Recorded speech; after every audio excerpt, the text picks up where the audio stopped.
Here, when it's Elliot Cannon or Misha the Sled Dog, if you're an old school Unreal Tournament fan, like I promised, I was going to do one of these videos for all the maps I made in Unreal and in Unreal Tournament, tell you stories behind them, you know, some of the mysteries that happen in these maps, some of the things about the design that was cool. So let's just go ahead and jump in here. Unlike the video I made yesterday after work for Deck 16, you know, Deck 16 is just so popular, and there's just so many people playing it and making videos of them killing the crap out of each other. When it comes to Morbias, which is what today's video is about, there's not a lot of like recent year videos of it. I got one clip I found with some dudes playing it in UT 99. It's like a rocket arena, having fun. But it's only like a minute and a half clip. So we're going to have to use a little theater of the mind imagination. Just watch out for the shadow guy in the background. He's not my friend. I try to fix the stupid camera some. I've been making YouTube videos for my role-playing game crap since like 2017 or so. But I always made them during the day. And this is after, I mean, it's Christmas in like a week or so, and it's dark, and the lighting looks like crap, and it's an integrated camera and a laptop, which is not cool. So eventually I'll probably I'll put my GoPro in here and make it neat if this stuff takes off. All right, so ignore this stupid production value of these unedited videos. Let's talk about this map, and especially with this auto exposure. So I'll try not to go over here where like the snow blows everything away. Morbias, there's two versions of it, just like Deck 16. It was first built for Unreal.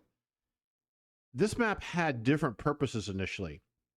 So I was a real big fan of the 2D shape editor. If you ever did any editing in the Unreal Engine 1 or UT, before things became static meshes, everything was BSP back then, you're probably familiar with the 2D shape editor, which is where you would have a flat editor and you could draw a shape like with a bunch of segments, like line, like this. And then it would subdivide into polygons, which are polygons and triangles. And then you could like extrude it. So you could take a goofy ass shape, like, I don't know, let's just use this thing here, right? Props are awesome. You got to have props in your life or it's not cool. We're not going to roll origami or anything. So say you made this really whack ass, you know, hallway, science fiction design hallway, and it was going to be this, you know, funny shape here. It's kind of blown out by the video. Let me see if I can put it a little closer. All right, so that's the shape you want to do. Maybe you want to do it this way. So here's the shape. So you could take that shape that I drew, right, with the point down here, little flat bottom, run around on, a little sloping thing for lights and all this kind of crap. And you could extrude it, right, as long as you want. So it could be like 1,000 units long. It look like a hallway. And if you played a lot of my maps, you know I do that a lot. I like to make an interesting shape, and then I would augment it with structure, usually like columns or beams or braces and frames and all this kind of stuff. And I'd put lighting in it, so when you move through the long hallway, you had a rhythm of lighting, which is something we did a lot in Doom 2 to make it feel like you're moving. Because it's a first-person shooter, if it's all flat shaded and vertex lit, it would look like crap. So we had light maps, so I would carve lighting out. The other thing you could do, which you may notice, like Deck 16 is the main room in Deck 16 is like a 12-faceted shape that's off-center and asymmetrical. It's this big volumetric room, and then other stuff is branched off of it. And you've probably seen sometimes you take this shape, right, and you can do it in a half circle, so it becomes like a half of a donut or a full donut. So one of the hallways in Deck 16 does that, right? When you come off the two lift area, you jump up, you hang a left if you're coming off the lift, and it's like a curved hallway, and then it's a straight long hallway. Excuse me, my throat's been going crazy lately, so I sound like an idiot. Bear with me. Knowledge is coming. So, 2D shape editor, loved it. Use it all the time. I didn't model things. Poncho was the only guy on the team that would model anything. He modeled stuff in Lightwave. You ever heard of it? It was like a DOS-based 3D Studio Max program. Excuse me, Shane Caudle was a big 3D Studio Max head. He would always make custom crap everywhere. I always felt that like I can make interesting shapes and augment it with the structures and build stuff really fast. And so I didn't want to sit there and get a modeling program and make a cool thing and try to texture map it. Now in the real world, you got to do that. Everything static meshes is much more photorealistic, etc. So in DM-Morbias is a series of a 2D shape editor shape that's turned into a complete circle. And there's multiple levels to it. An upper level with a bunch of columns that go through, really big columns. It makes an upper platform, lower platform, trim piece around it, big arch ceiling that goes up. You can almost imagine by just looking at my hands, right? With a big opening up to the sky, same skybox I used in Bluff Ever Smoking. I always liked the stars. I thought the nighttime lighting was very cool. I would always put the stars in like a sheet in front of it to be like clouds moving. So when you would look up, it kind of like looked pretty real for back then. Sometimes I put crap up there like palm trees and stuff and chisra to make you feel, oh, look, it goes up. There's the earth above us, right? So anyway, so Morbias started out as what I would call an action bubble, which is a word they used at Crytek all the time. Is remember, I worked at Crytek for 5 years. Well, I helped finish Crisis. I didn't start it. I had to finish it with my team when Jack Mamias moved on, who's a great game designer. He was a teacher at Savannah College of Art and Design. I'm not sure if he's still there. He probably still is. He's a very cool person. You think I'm outspoken? He's a lot more outspoken. He's a cool guy. So he started Crisis. He had been there for Far Cry, right? So whatever the fallout between the Yearly brothers and Jack didn't deserve that shit. So anyway, my team on Game 04, which we'll do a video about, which is a game that didn't ship, which is a really cool story. You should look that up on my LinkedIn profile. Go to my LinkedIn profile and look up the Forgotten 64 link to Game 04 Project Jelena. You'll be like, oh my God, this game would have blown so many games away. And it was just 2004. Anyway, these are war stories, so be patient. I ramble all the time. It's supposed to be funny, right? It's true. So anyway, we opened a studio in Budapest and we made Crisis Warhead, which is a branch game between the first Crisis and while the programmers, who are these brilliant German and Russian or Ukrainian programmers back then, who were making the CryEngine 2. And so, which is and make it work on console, which is totally a pain in the butt. Excuse me, they're going up the nose thing again. It's been itchy lately. So going back to Morbius, the skybox type thing was something I would always do to make things look more interesting and more real. But the action bubble idea, right, is something where when you're in this space, what feels like a good distance for dudes to fight? In a modern day, and later on, it's like Rocket Arena, that's kind of crap. Yeah, well, it starts with this kind of stuff, right? If you played Doom 2 and deathmatching, there were certain maps you just kind of felt like, man, this is perfect distance to do this fight. I can move, I can dodge, just enough time to dodge a rocket. But if I double guess for enough time to dodge a slow-moving projectile, it'll never hit me. No instant hit weapons. It's all going to be about anticipating, and he's shooting something coming at me and go over here and jump. Remember, I would never design my maps around that spastic jump that Cliff loved. I'll give him hell for that if I ever see him in his comedy shows up in Raleigh. He's a comedian now. But I always want you to have this dance going on, right? This distance, like not too close. You want someone to splash the ground in front of you with a rocket. You could kill yourself too. It depends what the settings were in your map. But you're rocket fighting, and it was a rocket fighting map, and there was only the rocket launcher was in the middle. You, of course, could set it to like respawn or be there forever, and you just pick up ammo, kill people, pick up their ammo. And the columns around the perimeter were part of the structure, and there was an upper level, and there was two lifts down these two little hallways. Excuse me. So someone would run down the hallway, get on a lift, and go up and jump up and be on the upper level, and you knew where they're coming from. They're coming from right up there, right? But you could do tricks, and you could pull out and zip around the back wall of the upper level, and the person down below thinking it's going to shoot you has this big problem because then they have this, massive walkway block. Sorry about the camera. This is because it's dark. They have this massive walkway. They're trying to look over the walkway. Let's get our clothespin man back out. Where is he? There he is. He came off the Christmas tree. So you're on the upper level, right? And you're running around. You're trying to look at some dude who's down the ground level like this, right? And so you can back away and back up. But then the sloping part of the back of the map, someone could fire rockets from above and splash enough for you to be like, oh shit, get back, right? But it wasn't enough to kill you outright. So if you're on the upper level, you're relatively protected. But this is a circle. So every time there's a circle, you've got these extruded columns that are popping up, multiple levels like this. So you can just aim against these faceted, almost like a pair of wheels on a muscle car, right? It's got these faceted little fins on it, I guess you could call it. So you could shoot the facets and then splash damage people too. So if you were really, really good just using the rocket launcher, this is before the UT99 version, which is retextured, has a fucking Redeemer in it, part of my language. But anyway, that was just because we were like, forget it, let's just put something stupid in. And people laughed. So we left it that way. Now, that was all designed around the action bubble, dueling, fighting of one-on-one. Now, we would play it in the office with 3 people, and free-for-all. And then we play it with 4 people.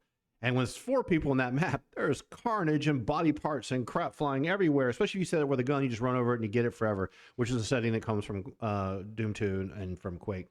Sorry, I look rough today. I just got off work. So the design was that it's a 2-level fight, but you have to understand the weapon, the rocket launcher, and use it to your advantage. You can use it to load up 6 rockets. If someone's running down the hallway trying to get to the lift and you get a lock on them, you can shoot the rockets. And if the rockets go beep and it locks, the rockets will actually chase someone. So someone could run and get on the lift and the rockets could chase them. Someone actually hits them. And so you could, and also when you're dueling, if someone's going boom, boom, boom, and you're patient and you get that lock and you go beep, you shoot your rocket, even if they curve out of the way, they're going to get hit. So there was a lot of dynamics. It was almost like the double barrel shotgun mounts we do in Dwango 4, right? But it was with the rocket launcher. So that was the idea. building the map for me, it's just like, it's easy. Like I've never really had problems building maps or coming up with ideas.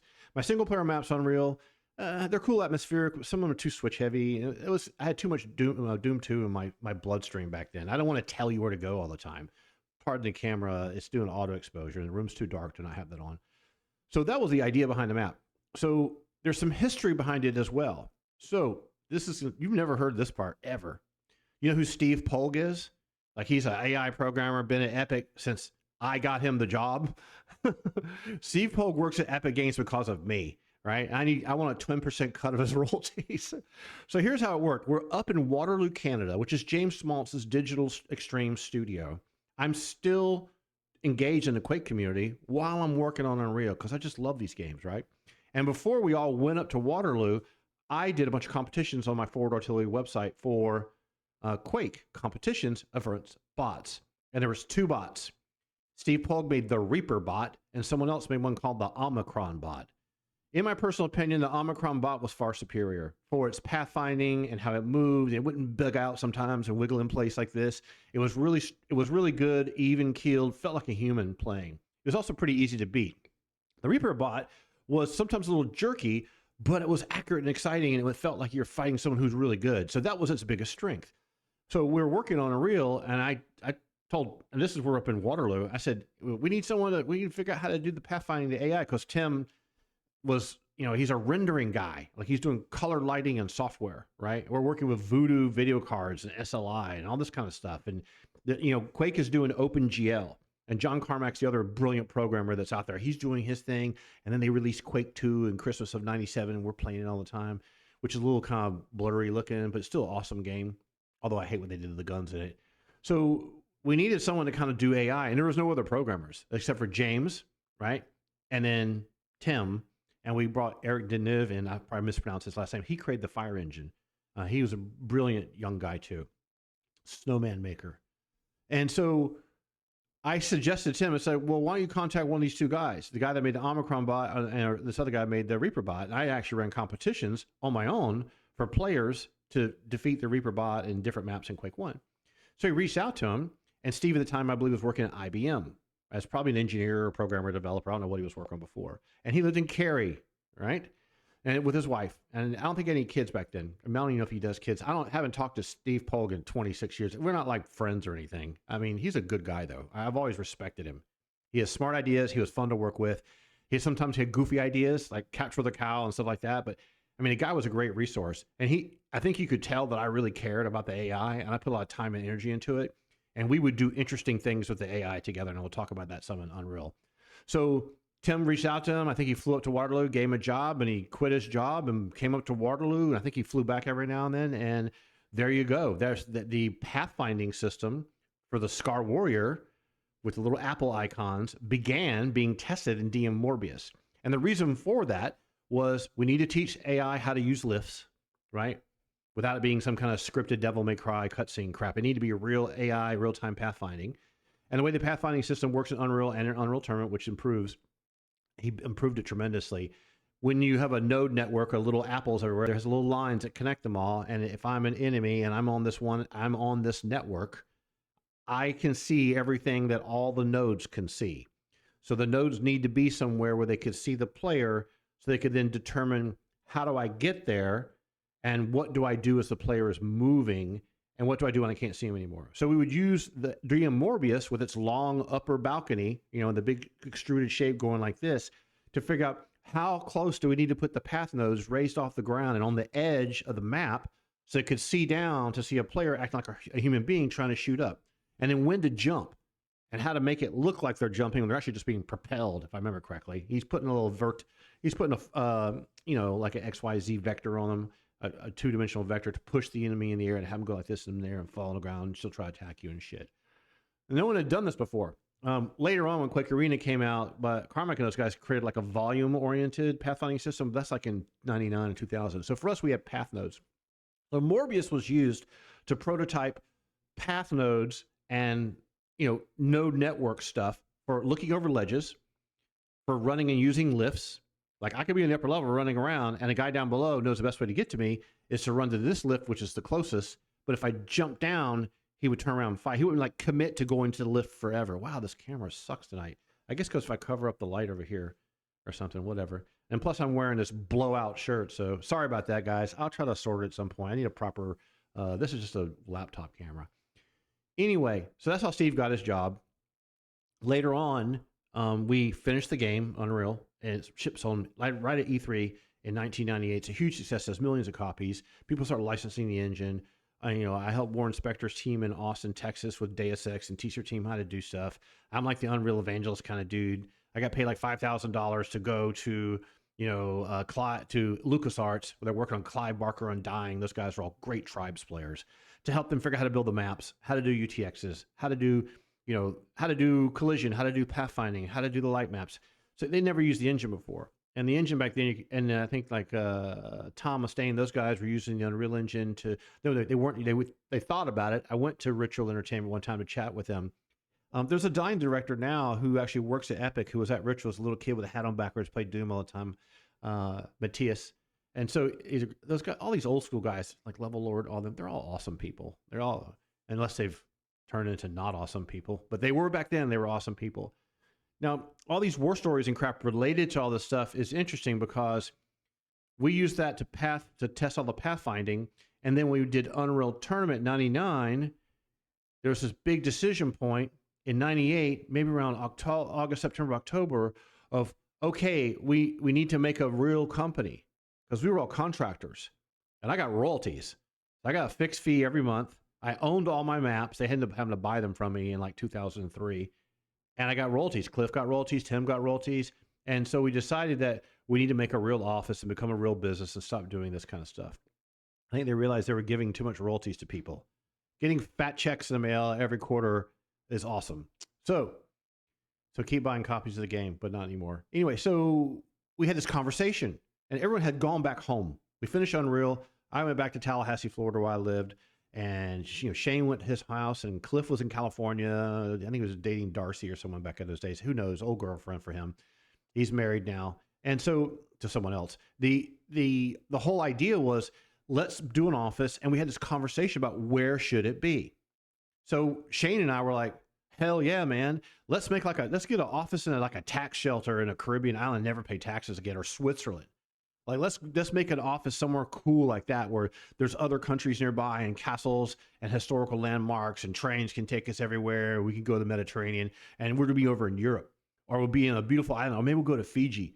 Like, we can go anywhere, man, because we've worked remotely for a couple of years, and we got together to work in an office, and then we all went back home again. So it was like way before COVID. Like, we were communicating with ICQ and telephone calls.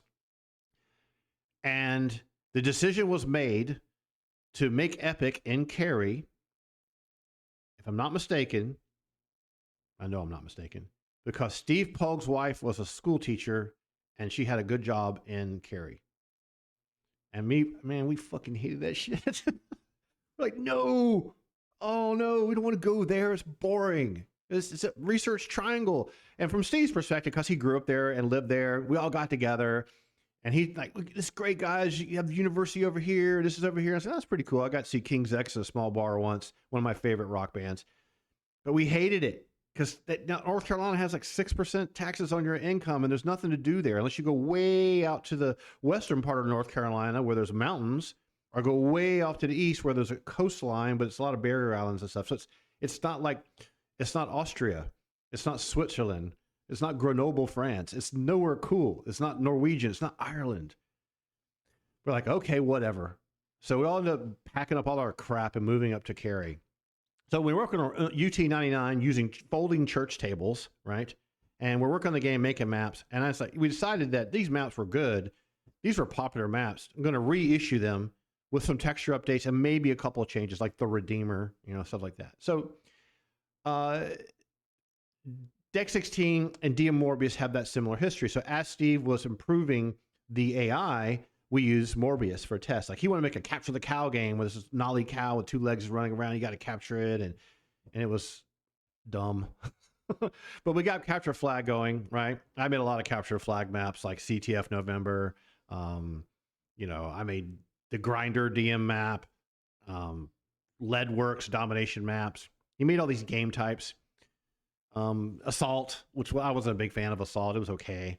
But anyway, we did all that stuff together, and DM-Morbias ended up being like the test map because it was really quick to load, really easy to use, and we could test out the new rocket launchers. Cliff put a lot of time and energy connecting with a community group to do all the sound effects for the UT-99 guns. Because at the time, we're like Digital Extremes wanted to merge with Epic, and we're going to form one company. But this is during NAFTA, the North American Free Trade Agreement, you know, Ross Pro and all that kind of crap. And they couldn't make the business work. I mean, James was up there at the office sleeping on the floor. I mean, he's retired now. Had so much success with Warframe. He's awesome. And so all the Digital Extreme guys were out. And we're like, shit. So I got Brandon Reinhardt his job, right? We had a chat one night in DM-Morbias, and he reached out to me, and I said, you should bring this kid in here, man. He worked on the, and him then Jack from Australia, he worked on the NG stat system. And so it was a cool team, really cool group of people. Let's get to DM-Morbias. So this map is just raw rocket control originally. Now people have remade it and changed it and done this kind of. I even remade it in Unreal 2004 or something. They remade a bunch of my maps. I sold the rights to my maps to them. I remember Jay Wilbur got pissed off because I wanted $5,000 for all my freaking map names. I owned them; they were mine. I could do whatever I wanted to do with them. Like you didn't. I wasn't an employee. I made them for you, and you didn't have an agreement with me that said whatever you make for us, we will own. That's what usually a contract agreement is. You're a contract digital artist. You make Magic the Gathering artwork. You don't own the Magic the Gathering artwork. You give it to them, and it's done. You fixed fee contract.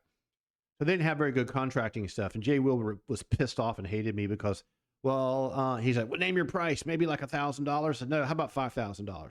Because back then in 2002, that was a decent amount of money. I could pay my rent for like 6 months or something. So, but anyway, so I sold the rights to them. It wasn't that much money in the big picture. I mean, come on, I was getting royalty checks for like $40,000 and stuff back then. And so they got the rights to it. So they immediately ran out and remade all my maps. I had nothing to freaking do with anything after UT-99. So anything that anyone at Allen or whoever worked on those things, that's on them, dude. Like they would. So don't think that I was involved in that shit. I'm honored that they wanted to redo it, and hopefully they were doing it because they want the fans to be happy, and that's great. I don't have a problem with that. It's just a map, dude. No big deal. So let's play some clips here of people playing DM-Morbias in UT-99. And before I do that, let's switch. Let me change the camera here down to smaller size, and we will switch over to this. I want to go through the comments from the last video before it becomes too many comments. So we're going to bring this down here for you. Make me small. Just a video I did yesterday. Cool. A few people had good comments. I posted it in Reddit. And the whole goal of the stuff is to kind of bring everyone together and have fun. And I appreciate the fact that people took time to come in and make comments about stuff. I really appreciate that. So UT-99 PT, this is the dude that played in the map last night. He was freaking awesome. And he's thank you for the commentary on the match. It was a real player. I almost thought it was a bot at one point, this 9 guy he was fighting. That's cool. So his channel doesn't have many subscribers, right? So give this guy a subscribe because, you know, making YouTube videos, you got to get to 1,000 subscribers before you can monetize. He only has 538 subscribers. He has 260 videos. I mean, he does all kinds of stuff besides just that. You know, but just go click the button and subscribe and like every one of his videos. That's how YouTube works. It's a freaking algorithm of hatred, right? So, and his other comment, see Monkey Run. Just listening to this reminds you how unfortunate it was that I was unable to work with you for longer. And, you know, I was like, well, what's your name, dude? Ping me on LinkedIn if you want to, unless you want to remain the secretive monkey-like person. I wonder if that's who I think it is. What if it's Bob Donatucci? Could be. My dad and I are only 2 people I've seen use the arrow keys of UT-99. Very interesting. There's more strategy to it than I ever considered. Great video, man. Hey, that's awesome. Cool. Glad they could help. WASD Chicken Peck players were raised in a generation that thought that thumb jumping was cool, and that's an ADHD thing. So if you're still doing that, take a look at your thumb and wonder why it hurts as you get older. Fantastic. Looking forward to hearing more from Eric Nimian. This one here, Ali, to be honest, thanks for sharing your insights. Great video. I always reply to people's comments. I know this YouTube, my channel is all D&D oriented and Traveler and role-playing games and Pathfinder crap. It's not a UT channel, but I'm going to populate this playlist with a bunch of shit. So thanks for sharing your insights. This guy here, a cool comment. Thank you for the video. It's really interesting. I'm a bit surprised that map makers at the time did know the 1v1 strategy. I know I did. like the armor thing, sound propagation, so on. Even design the maps taken into account. Same with Dune, Quake inspirations. Naively, I was thinking level designers are just mapping DM levels without thinking about it. Actually, some of the guys on our team were that way. It doesn't make me a better map designer, right? There's some maps that some of the guys in the team made, they were just freaking creative. And some maps people made were conservative and predictable and had the same ceiling heights and mirrored symmetrical CTF maps. The thing that makes Unreal Tournament strong is its variety. If everyone made maps that looked just like me, it would have been exhausting probably for everyone. So that's the thing about the team that's really, really interesting. I'm surprised because I didn't live in that time. I was kind of young. I discovered Unreal in 2003 when I was a teenager. I played the 1999 with friends. The competitive Quake UT scene was already dying to Counter-Strike, so it feels far from the 1999 one. You know, I'm glad he liked that. That's really cool. Thanks for popping by. I can't stand Counter-Strike. I just can't. I can't stand Counter-Strike. I'm sorry if you guys like Counter-Strike, but I can't stand it. I like free form, open world PvP games. So let's get to the video here.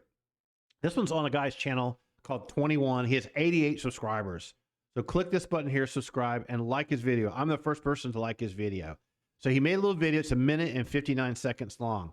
I couldn't find any videos on the internet that weren't like 240p, like crap resolution, of two dudes going at it in Unreal Tournament 99. I want the community to go out there and upload videos of them destroying their friends in this map, so we can go back to this video at a later date and comment on the game matches, right? So this is not very long, so I will pause it from time to time. Unfortunately, he's using the pink interface. So you can see here from the rocket launcher right off the bat, it's got the 999 loadout for weapons. So he's playing a modified version that's kind of like Rocket Arena with infinite rockets. I want to make a comment about these lens flares. So lens flares are little sprites that are attached to a light. And a lot of us were using them, but I didn't use them like that. So someone went back later at 8th and screwed with that. I didn't like them blasting through the geometry. I would use them from time to time. Like Cliff used them a lot. Inox used them a lot. Some of the other guys use them on some of their torches. We were experimenting with it, but I didn't usually do that, okay? So don't think those lens flares is me. Let me press play for a minute. Pretty sure I got the volume up. This would just be people jumping around and destroying each other. Okay, so there's already 3 people in here. Remember, this is the UT99 version, so he's right on top of the Redeemer. And they're just... Oh my god, I love that crap. You missed, dude.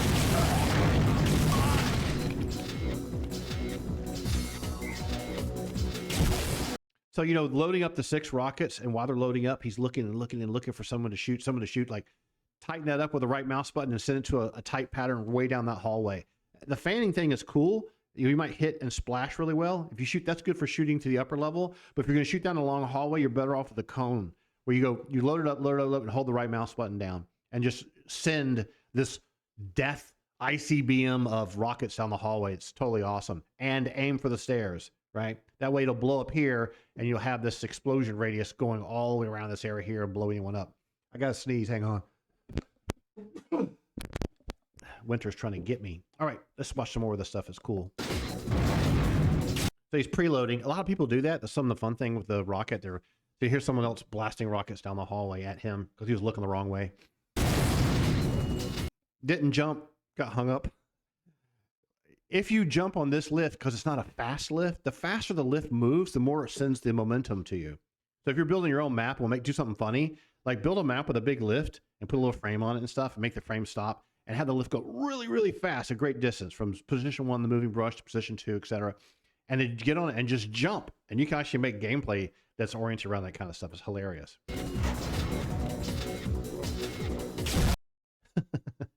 He's playing a nollie.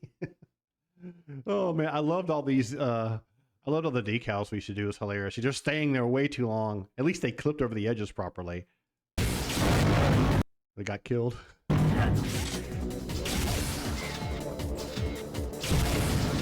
So don't you remember doing this as a kid? Like you get the rocket launcher and you just immediately just start loading up rockets while you're running around trying to find something to shoot, because you don't have time to load it up when you already are fighting someone. And that's part of the fun. You don't really have this in Quake. In Quake, it's like rocket launcher, rocket launcher. In Doom 2, it's like rocket launcher, double barrel, plasma. But everyone's running around loading, and you can hear people loading it up. It's always fun to like throw some grenades first and then start the load up rocket thing knowing where your grenades actually are. That way you're going to deny an area better.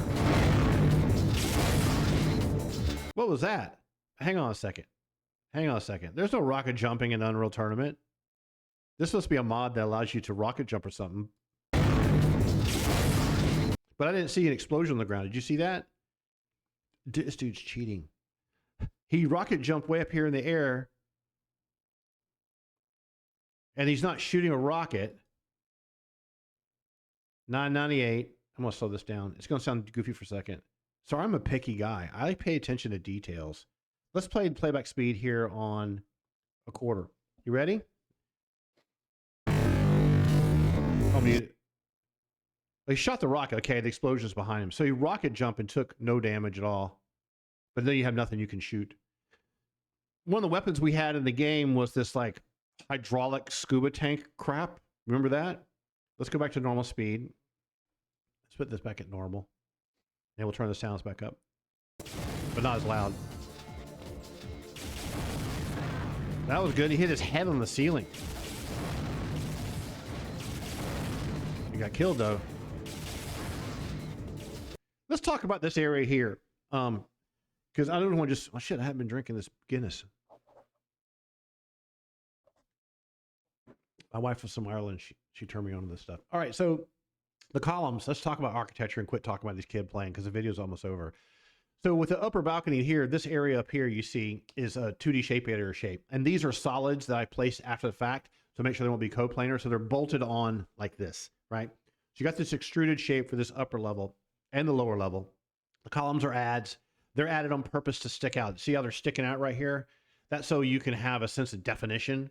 I don't want them to be planar. You know, I want the platform to feel like, you know, this is a huge steel frame brace. The texture alignment's as best as it probably can be back then. Everything's lined up pretty darn well. There's a tiny amount of space behind, I hope I'm not yelling too loud. My wife says I freaking yell on the headset all the time. There's a tiny amount of space behind the columns. There's some lights in there. So the idea is that you can slip past that stuff and slip out, but not when someone's looking at you. So it's designed to be kind of like a ninja mode, especially when you get over here. All right, there's a trim piece on these openings that are just cuts right through the whole thing or subtracts. And so you can utilize this area over here until you see people coming from this direction, and then you can step out of it because they're going to try to shoot the column and damage you, but then you expose your back over here. So if you're over here in the middle, I'm using my hands, you can't see what I'm talking about. When you're over here in this area, you're kind of in trouble. You really want to kind of stay in this tight circle, but I did this on purpose. The circle's a little too tight for the rockets. So it kind of makes people like in the UFC octagon, this should have been an octagon to tell you the truth, to dance around this space. And so when these squares plop down the grid, this weapon platform means that when someone starts, I'm pointing my hand again, when someone starts to strafe this way, the square space is sticking in higher elevation because you can step right over the stuff, so you can splash them easier without having to shoot as far. Kind of a weird detail. I remember when I was doing this, I did a map in Quake called DM Letting for one of the like Quake community packs or something like that, which was a similar concept with a platform in the middle, but it had a big grinder thing. You step on a button and anyone in the grinder would get killed where the quad damage was. But there's elements to the dance in the circle in the middle that's tough. In, out, he's shooting. When people shoot, you need to go in. You can't back and strafe. You've got to go in and curve. And if you have more than one player, two players in there besides you, you're in serious trouble. This is another thing I'll talk about. This is a good shot. So the hallway is long enough for someone running down the hallway to avoid incoming rockets. Like, you ever fought the Cyber Demon in Doom 2? I mean, one of the fun things to do with the Cyber Demon, he's going ga-doom, ga-doom, ga-doom, and he's going kabow, ba-bow, ba-bow with his rocket launcher. Is to swerve into the Cyber Demon and go boom with a double barrel, and then swerve into him and go boom with a double barrel. So this hallway here is okay, because look at the scale of our characters, which sucked. I always hated it. I always felt like our characters were just way too small. Remember, these textures are like 256 by 256 8-bit palletized textures. Like, this is a 256 by 256 texture, like right here. So these are really tiny little characters. I think they're like 80 units high. The unit system was goofy. Our camera was too low, but whatever. It's fun. You see how far that person got bounced away? Yeah, it's crazy. That's a great shot. And this is one of the things about this map that's so fun. Imagine you're this guy up here. He just watched what happened. You're backed against the column now. he's going to shoot like almost immediately. He probably won't even load up a rocket. Yeah, immediately jump, because jumping towards the dude and shooting him is so much more fun than staying up there and shooting a rocket and getting back behind cover. Like if it was Doom 2, the person would never have jumped forward towards you. Sorry, the damn camera's blowing things out with overexposure. You don't need to see me anyway. Just listen to the words. So this is the thing about Unreal Tournament maps that's just so fun, because it's just stupid mode. Like you can do this and be a great player and be a death machine, right? But most people, this is what's fun, right? And they're just like leaping the hell out of each other and trying to get out of the way of like 4 rockets exploded over here, 4 rockets exploded over here. What a riot.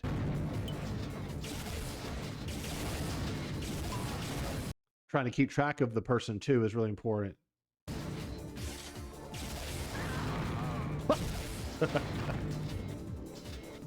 Preloading. So as you can see, I mean, the pacing of the map is just crazy. And that's what it's supposed to be. This is before there was Rocket Arena in Quake 3 or whatever the hell it was. Now there are some weirdness. Let me go back here. There is some trim pieces. This you can get on this platform and stand on it. You probably have done it by accident. Everyone's bombed you and blasted you. You can stand here. This is pitch black on purpose, right? At one point I was thinking, what if I made another hallway? Nah, forget it. Just leave it like that. I've had situations where people have been up top and have backed into this room when someone else is shooting rockets and chasing them. And people like to run and jump down. They don't go to the lift to go down. They jump over the platform and they're too close for you to hit them. So the person in the darkness waits until you jump down and they shoot the bomb and you're jumping down in midair and you land on top of a rocket. And it doesn't happen unless you have really pro players or a bunch of goofballs at lunchtime. Everyone loves preloading. So he's decided to play differently. Oh, this will be neat. What do you think is going to happen? The guy over here in red needs to be strafing to the left to get behind that column after he dumps rockets over here to deny this area. Let's see what happens. He might strafe left and shoot, anticipating this guy going that way. Some other rockets flying by in the background. 3 people is almost too much to be serious, isn't it?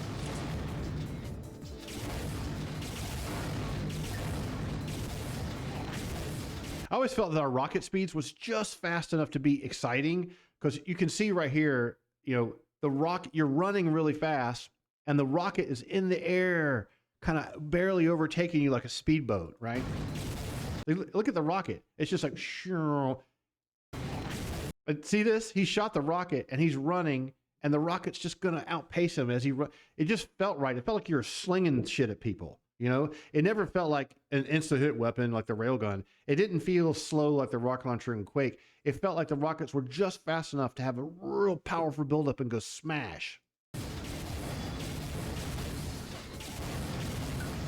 My all-time favorite gun. Did you know that I was a hardcore Doom 2 deathmatch player that used a double-barrel shotgun almost exclusively, especially against Spaceman Spiff on the Modem and Modem Games forum, because he was a great mover.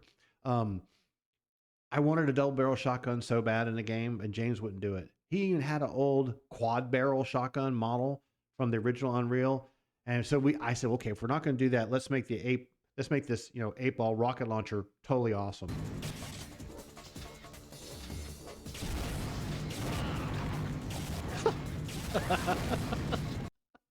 Yeah, you gotta laugh. This ain't no battlefield. What a riot.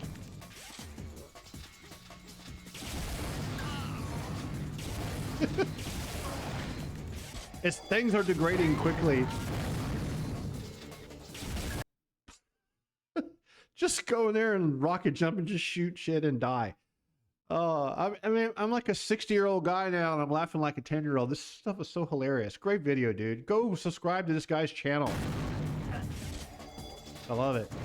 Ooh, that was close. Did you see that? Oh my God. See, I love details. Check this out. Watch the rocket, which looks like a piece of apple core flying at you in your face. Watch this rocket. You know what? Let me go back. The video's not long, so bear with me. I'm going to turn the speed down again, and I'm going to turn the audio off so it doesn't go wah. Okay, we're going to go back just a little bit, okay? Look at the rockets coming right over the lip. See, our collision was tight. This isn't no Overwatch, candy ass crap. I mean, our collision on our actor classes, they weren't big capsules and crap. They were like mesh-based collision. Now, I mean, some of them would have a collision on them, like on a sphere on them and things like that, or a little cylinder. But you could thread the needle with stuff. I mean, a lot of modern games have capsules, like one capsule here and a big cylinder for world collision and little collision for mesh-based collision and weapon.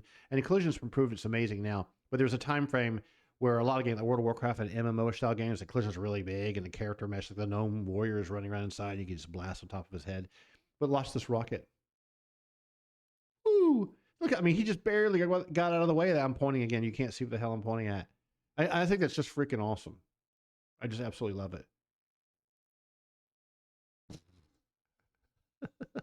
It's actually kind of fun to watch it in slow motion too, right? It's almost over. Wee. Boom. Oh, so fun. So many members of this shit. I loved it. It was so fun to work on this game. They don't make them like they used to, kids. So, all-time classic map. Tons of fun. Looks like the Nolly skating along the the Nolly skating along the let's fix this web camera. Hang on. Let me make this big. You can see my stupid face again. Oh boy. Oh, DM-101. Oh, that's a different map. Okay, someone modified the map. Sorry. Cameras really blow out. That really sucks. So, what's the point of the video? I hope you had fun laughing along with me and talking about this stuff. The Steve Polk stuff, the origination of the map, the pathfinding system, how you move in the maps. The pro players know all this stuff. I don't consider myself pro, by the way. I consider myself a relatively skillful fanboy. So I played a lot of hours of deathmatch. And I think if you as a person who wants to make a game one day, or you're going to play on another game, don't do the same pattern all the time. Like, make yourself learn every gun. Make yourself learn what the other players do with that gun as well. Because it's psychological. You got to understand what they're going to do. And you got to make sure your movement can feint. I used to double feint people. I don't know if you guys ever do that. It's just like when you're playing football, if you're a wide receiver. If you go like this, right? Or you're jumping and going like this is predictable behavior, right? But I would go like this. So I would go and juke this way, and I would watch you, and I would juke long enough and then double juke back. And I would do that all the time. I go around corners and go like this. And it was just unpredictable behavior. So people being, okay, where's our clothespin man? People see you, running down the hallway, and they see you go around the corner like this. But I've already juked back over here. And if you look at it this way, I'm way back here now. Well, people think that I'm going down the hallway, and I'm just right over here. So when they get up here, they think I'm over here somewhere, right? But I'm over here now, or over there, whatever it is. Clothespin people come in handy in your game design career. So, I want to see the community make not maps, but recordings playing this map. And I want you to ping me on not Discord, but Reddit. Tell me on Reddit, like, I made a map, dude, go drink a beer and talk about it, and I'll do it for you, all right?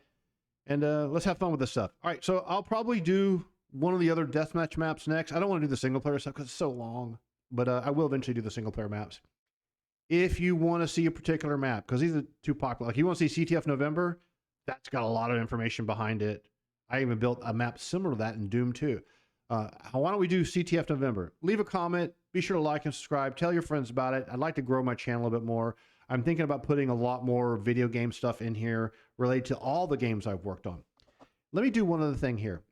Before we go, I'm going to pull something up and advertise something. I want to show you something cool. All right.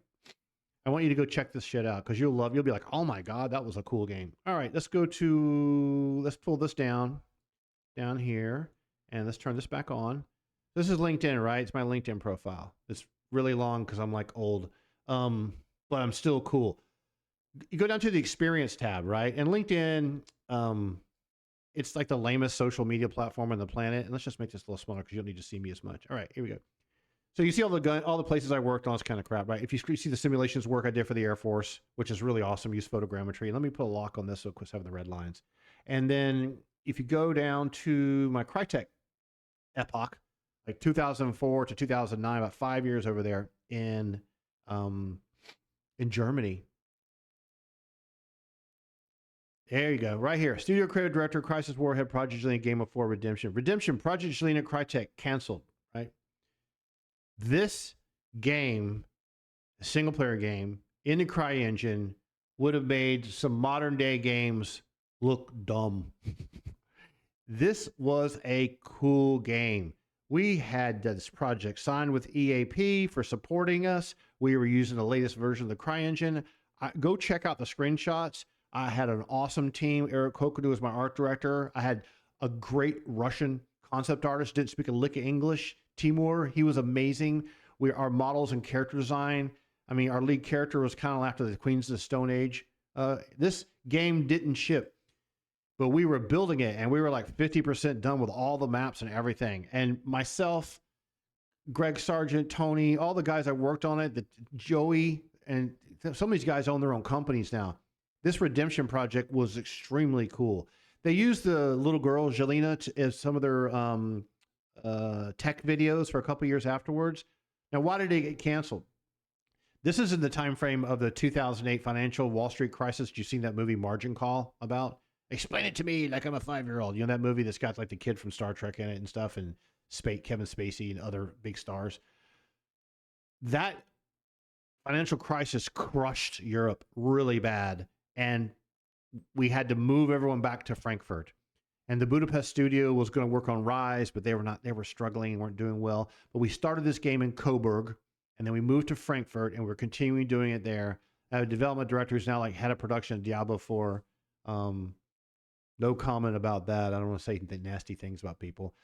But yeah, go check this out. You might, if you like single player things, I'll make a video about this sometime too. But let's go do CTF November next time. Is that cool? If you think of a map like DM Death Fan or Azira or whatever you want to see, leave a comment, let me know, and I'll be sure to pick it up for you.